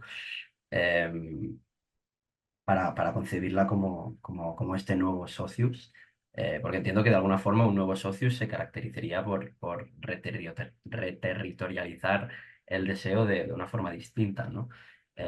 Claro, claro, yo cuando pienso en esto pienso en cómo la IA pues, se alimenta de nuestros datos y de alguna forma con eso identifica, entre comillas, nuestro deseo y lo canaliza hacia productos digitales, hacia utilización de apps, por ejemplo, y a partir de ahí pues, obtiene perfiles y demás, ¿no? Y nos puede sujetar a través de sus perfiles, etcétera. Eh, claro, no sé. He llegado hasta aquí. Bueno, es la propuesta que ellos nos hacen, ¿no? La de utilizar. Dejadme que es que me quedé muy clavado en la última sesión con el concepto de esquicia y estuve buscando algunas definiciones. Me parece muy, muy interesante a ver si las encuentro. Porque, claro, la esquicia, yo me quedé con la idea de corte, etcétera, pero claro, la esquicia en realidad hace referencia a un principio de funcionamiento, que es el del inconsciente esquizoanalítico. Y es también como un tipo de organización y producción deseante. Tiene que ser fluida, múltiple, desterritorializante, etc. Y pensaba, claro, si pensamos la IA a partir de este principio de funcionamiento, más que con un concepto, pues claro, atrapar la IA con el concepto de cuerpo sin órganos o de máquina deseante es intentar meterla, caracterizarla, representarla con el concepto, pero si la intentamos atrapar con un principio de funcionamiento como es el de la esquicia, obtenemos resultados como estos, ¿no? Como que la IA puede aparecer como un cuarto socius, una cuarta máquina junto al capitalismo, la máquina despótica y la máquina territorial. Me pareció curioso. Y como dice Seri, también llegaría hasta aquí.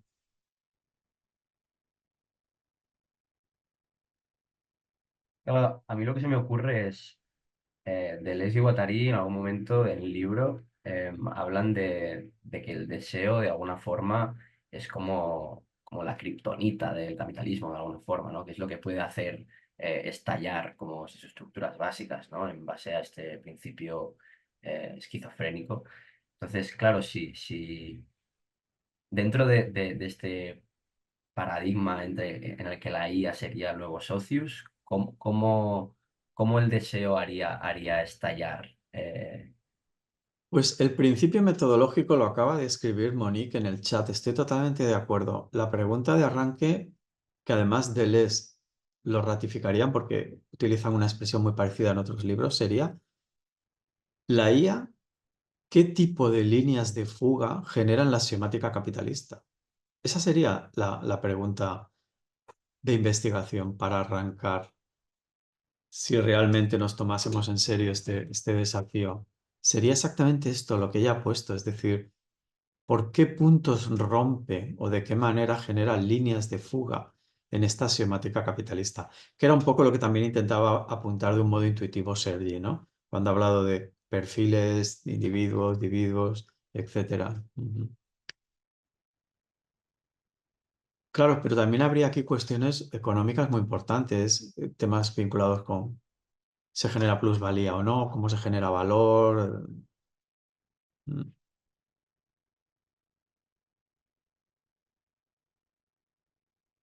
Bueno, no sé, la pregunta de Monique me parece una pregunta interesante para cerrar esta reflexión sobre el antiedipo.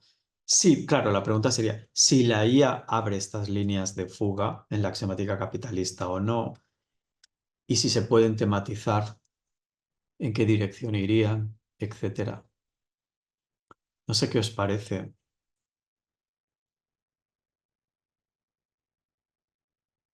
A mí me parece una excelente pregunta. Sí, atractiva, promisoria.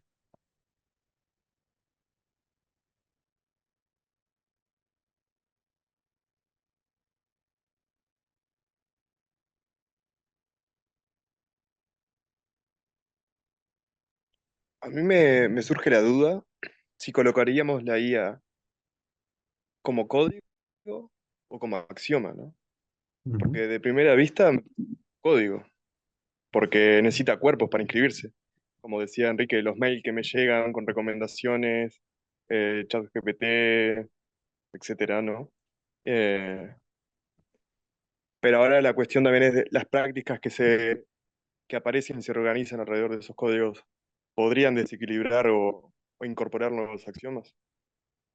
Absolutamente de acuerdo con Bruno. Es decir, de entrada, código está clarísimo y de hecho las intuiciones que han tenido José Antonio y José Luis llevan un poco en esa idea, ¿no? De preguntarse por qué codificación genera la IA.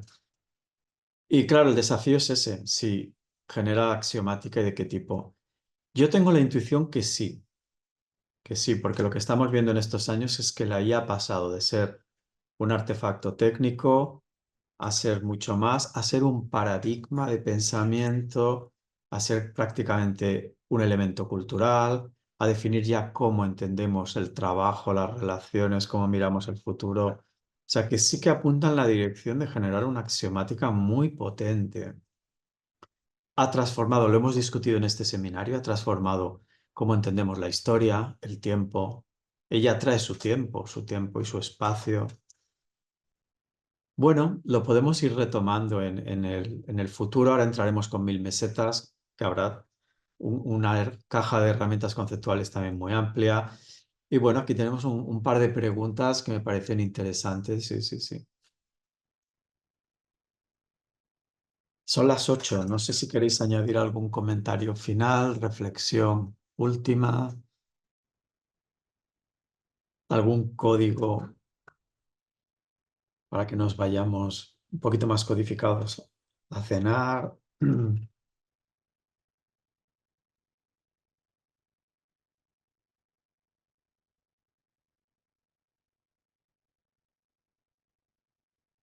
Bueno, pues recordad, creo que es dentro de 15 días, no tengo ahora el calendario en la cabeza, y si no recuerdo mal, que arrancamos solo con Rizoma de 1000 mesetas, me parece, ¿no?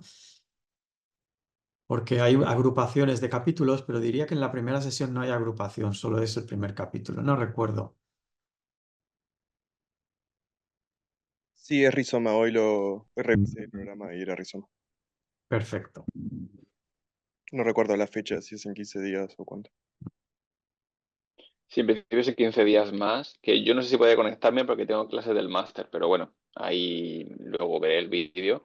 Y eso, acordaos que subiremos en unos días este vídeo al canal de YouTube también para que lo deis difusión por vuestras redes y lo pasáis a las personas que les pueda interesar, ¿vale?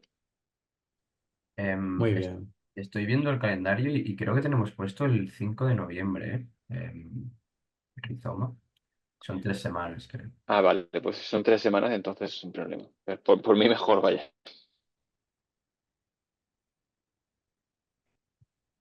Bueno, pues los que estamos a este lado del Atlántico nos vamos a cenar y descansar. Los que estáis al otro lado del Atlántico, imagino que estáis en vuestro mediodía y bueno, que tengáis un buen resto del día. Nos vemos en 2 o 3 semanas, ¿de acuerdo? Venga, Muy cuidaros bien. mucho. Un Un abrazo. abrazo. Chao. Chao, chao. Muchas Chao. gracias. Un gusto.